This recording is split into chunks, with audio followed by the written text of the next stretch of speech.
there's no doubt that Peter knew he was good at what he did. What people didn't see is how much work he put into it. They didn't see what happened when he went home at night and kept working. They didn't see when he got up early in the morning and read 5 papers. Peter Jennings' widow, Kayce Jennings, and ABC correspondent Lynn Sherr today on Now I've Heard Everything. I'm Bill Thompson.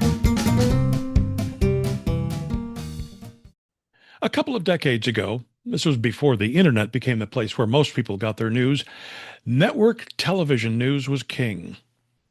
And there was fierce and spirited competition among the big 3, each of whom had an anchorman with a long and distinguished journalism career. CBS had Dan Rather, who had succeeded the legendary Walter Cronkite. NBC had Tom Brokaw, who had succeeded John Chancellor. And ABC had Peter Jennings, the longtime domestic and foreign correspondent who proved himself over the years and who was elevated to the anchor desk in 1983. Now, the 3 of them had years of competition until the early 2000s when Dan Rather retired, Tom Brokaw retired, and then cancer took the life of Peter Jennings. He was just 67, and it was the end of an era in TV news. Now, in 2007, Jennings' 4th wife, Kayce, along with his one-time ABC News colleague Lynn Sherr, put together a book that they called Peter Jennings, A Reporter's Life. Now, the 3 of us met one afternoon in the fall of 2007 to talk about the book. In just a moment, our conversation. Here's one that'll bring back some memories. One of the more than 10,000 interviews in the 30-year archive of national radio personality, Bill Thompson. Enjoy.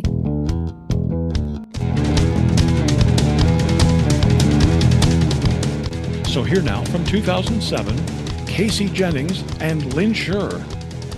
Peter Jennings never had the opportunity to write a memoir, and so we've done it for him. And I suspect he never would have. So even better, we did it for him. But I think it's the best kind of memoir, and it's the best kind of way to tell Peter's story at this point, because it is the recollections of the people who knew him best, his family, his close friends, his colleagues. Kayce, is this a book you had to be kind of coaxed into doing?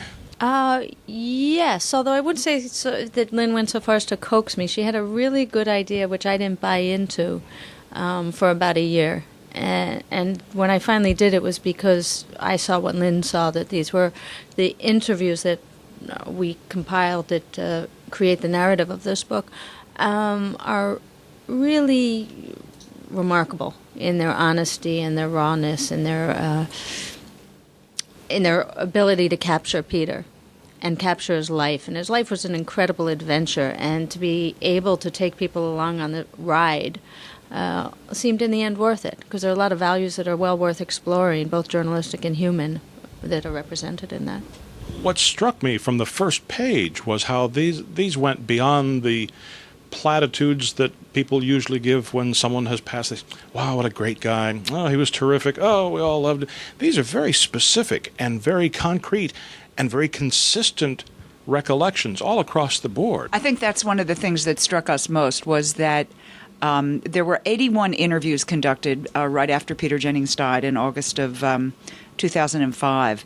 And among those 81, there is more consistency, and they're more of the same kinds of stories. Not the same exact story, because everyone had a different experience with Peter, but they're connected by a bond because he was a very consistent human being, and a lot of people saw the same thing. So on the one hand, it was wonderful to see so many people feeling and saying the same thing about him. On the other, keep in mind, most of these 81 people that were interviewed for the original TV special and now that have been included in this book, most of these people are storytellers by profession. These are extremely gifted storytellers, talented people who are articulate, who know how to put their finger on exactly what they're seeing and feeling and hearing. So it's an unusually precise array of stories about one man. It is extraordinary that this is a man that didn't even finish high school. Yet I gather that the grounding that he got at home in what it means to be a good journalist probably served him as well or better than if he'd gotten the finest college education. I think twofold. I think that's certainly true. His father was a renowned Canadian broadcaster, and Peter sort of learned at his knee. There's a wonderful story where Peter was a young journalist, and his father said to him, "Come outside, look at the sky." And Peter looked at the sky, and his father said, "Okay, now describe it for me." And Peter did. And then his father said, "Okay, now look again. Divide it into 8 pieces. Describe each piece." And I think we saw the ability to be so descriptive and to tell a story as well as Peter told it. Probably stemmed from some of that. On the other hand, I think school had nothing to do with Peter's ability to be a great journalist. I think it was in his DNA, it was in his blood. It was about curiosity, it was about interest, it was about adventure, it was about just wanting to know and wanting to learn and never being able to get enough. If there is such a thing as a born journalist, I think Peter Jennings was a born journalist. Oh, without question. He would have been a reporter whatever he actually did with his life. I mean, that's how he lived his life. That's how he lived his private life. It's how he walked down the street. It's how he was in a world where no one knew what he did. It's just who he was. But keep in mind, I agree with Kayce. Peter was a born journalist. But he had to work very hard to get there. It didn't just come upon him because his father was a famous reporter, blah, blah, blah. Yes, he got his foot in the door initially because of his dad. But when Peter got to New York, got to the United States, Peter, after all, was born in Canada, when he was discovered by the American Broadcasting Company and brought to the United States at the tender age of 26, and made the anchor of a 15-minute network news program called the ABC Evening News, I think the News with Peter Jennings or something, he was a colossal failure. He was a flop. He wasn't old, and he knew it. He wasn't old enough. He wasn't experienced enough.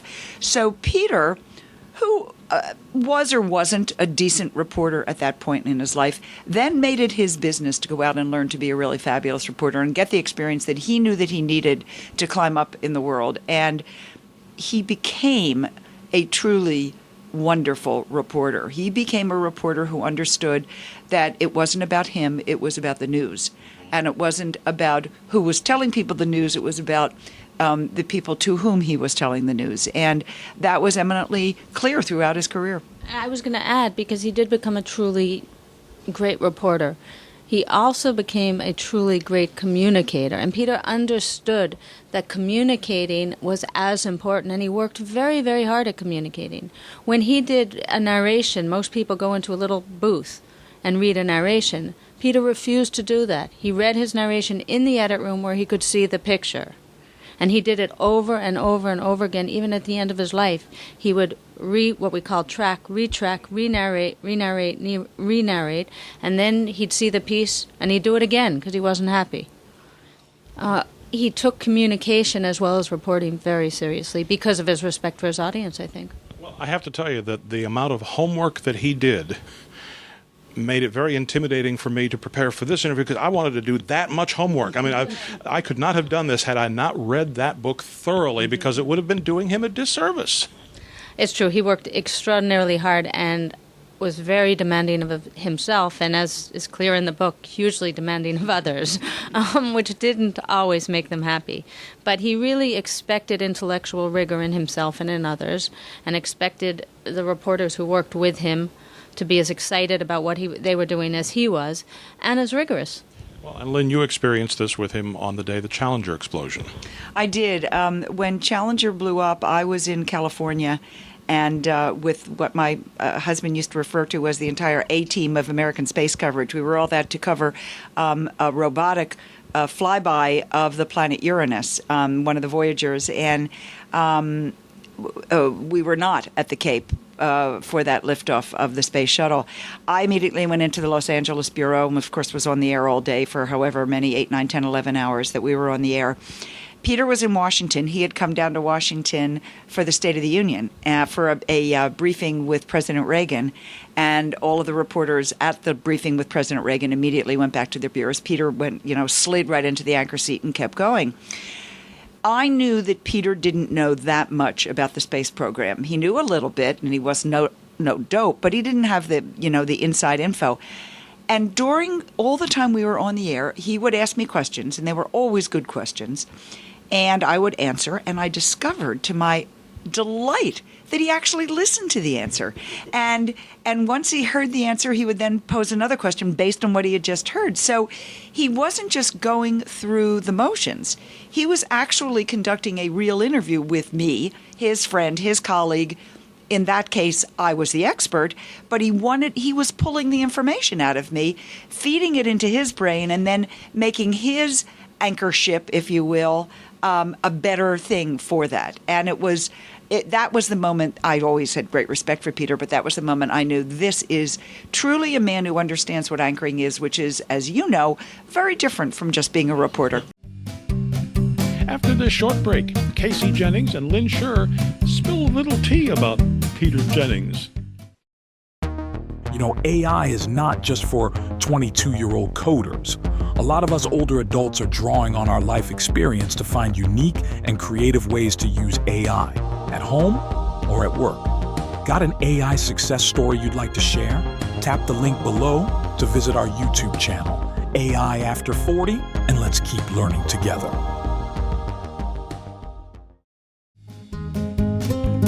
Now back to my 2007 conversation with Kayce Jennings and Lynn Sherr. And woe to the reporter who was in any way unprepared.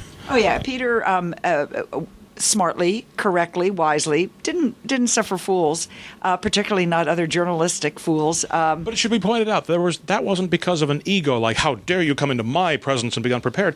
He was saying that on behalf of the millions of people he was serving. How dare you come into their presence unprepared? Well, remember, Peter believed very strongly this was a public service, that to be a journalist is a public service, and you serve the viewer. And you're exactly right. How dare you not be prepared? If you can be. There are times you can't be. Then your job is to learn as much and as intelligently as possible and be able to have the skills to then relate that to your viewer. But if you have any opportunity to be prepared, you should be.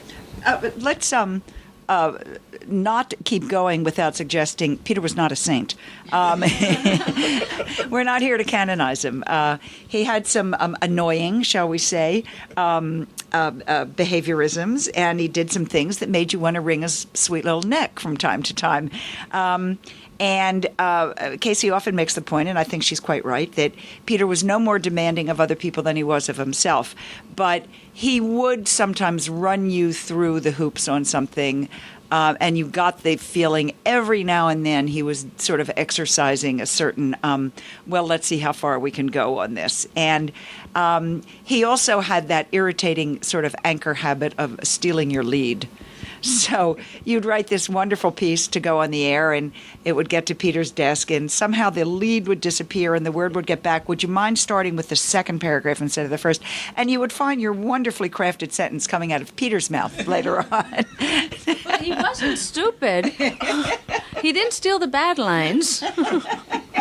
Well, I mean, you can't get very far in this business without having an ego. I mean, Yeah. that is going to feed your ambition. Yeah. Well, I think there's no doubt that Peter knew he was good at what he did. He was also, there was an insecurity about it, which is why he worked so hard. I mean, what people didn't see is how much work he put into it. They didn't see what happened when he went home at night and kept working. They didn't see when he got up early in the morning and read 5 papers and went on the internet to read things and listened to NPR and all of that. It's almost like being a cop. You're never not a cop. Well, you know the scene in broadcast news where the guy is on the air and the producer's back in the control room and he's got an earpiece on and she's saying the words and all the words are coming out of his mouth. This was not Peter Jennings. And in fairness, nor was it Tom Brokaw, nor was it Dan Rather. I mean, these were 3 extraordinarily experienced reporters who became anchors. And I'm not going to sit here and name names. I will also say it's certainly not true of Charlie Gibson. I mean, we've got a great man there at this moment. But Peter wasn't someone who mouthed what someone else told him to say. Peter didn't always have time to write every single word that came out of his mouth when he anchored World News, but he either rewrote or wrote most of it, most of the time. And it was always about him. Sometimes on the air he was rewriting, often on the air. Because? Well, it could be for any number of reasons, but oftentimes he just didn't think it was good enough.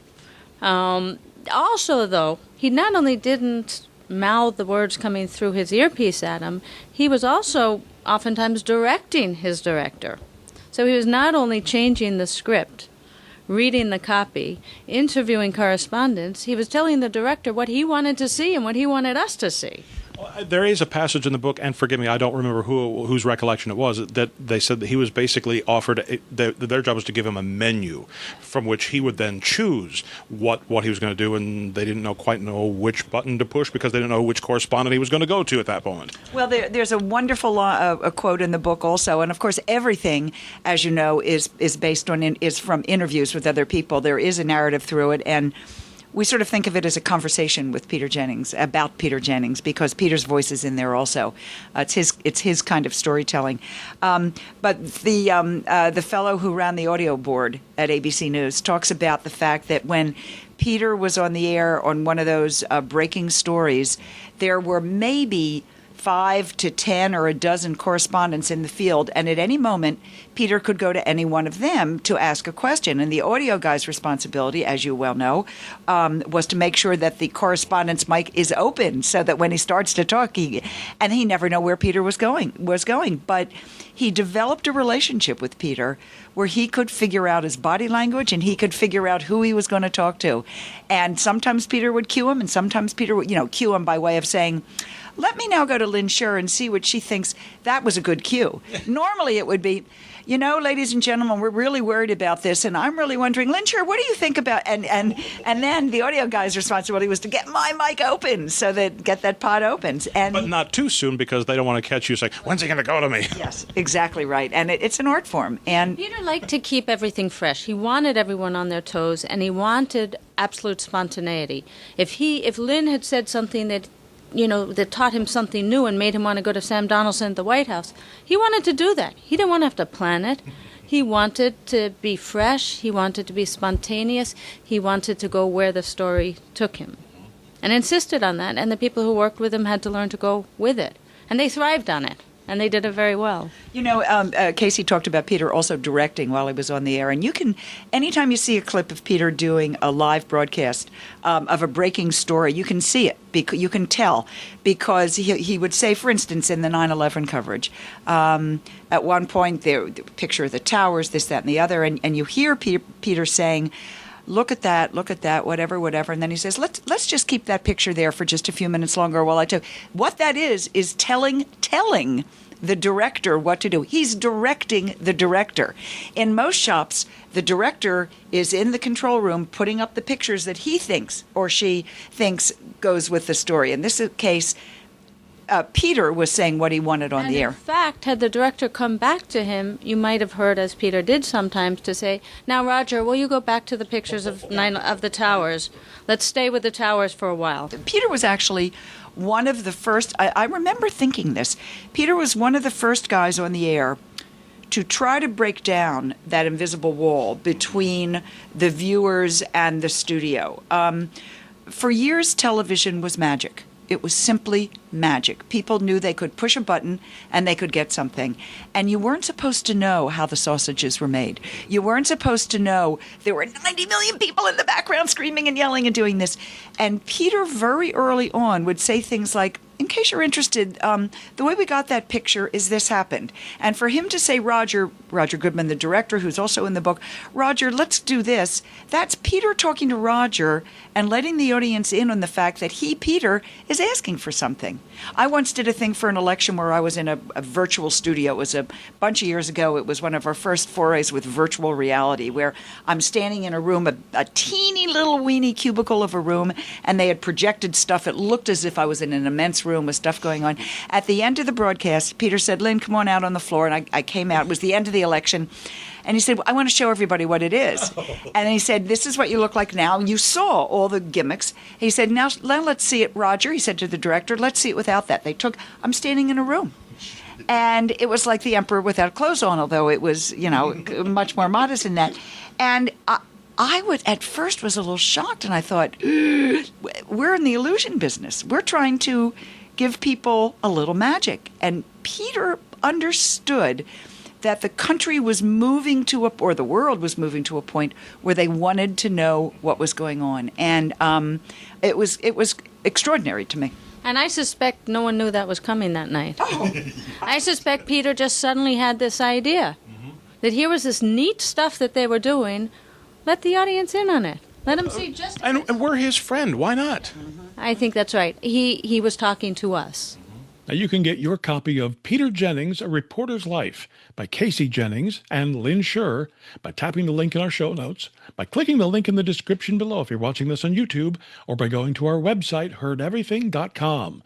We may earn an Amazon commission if you make a purchase.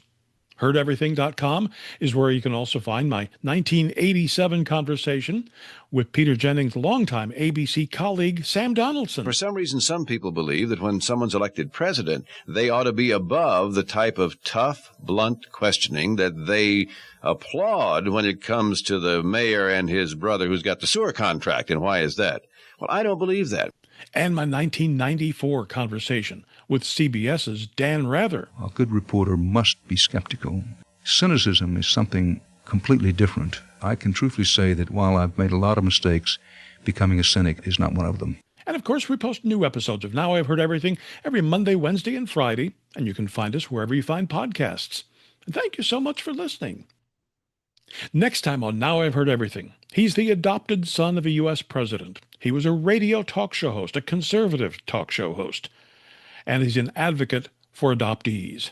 My 2004 conversation with Michael Reagan. When we do television shows about children, we do television shows about the children of other countries.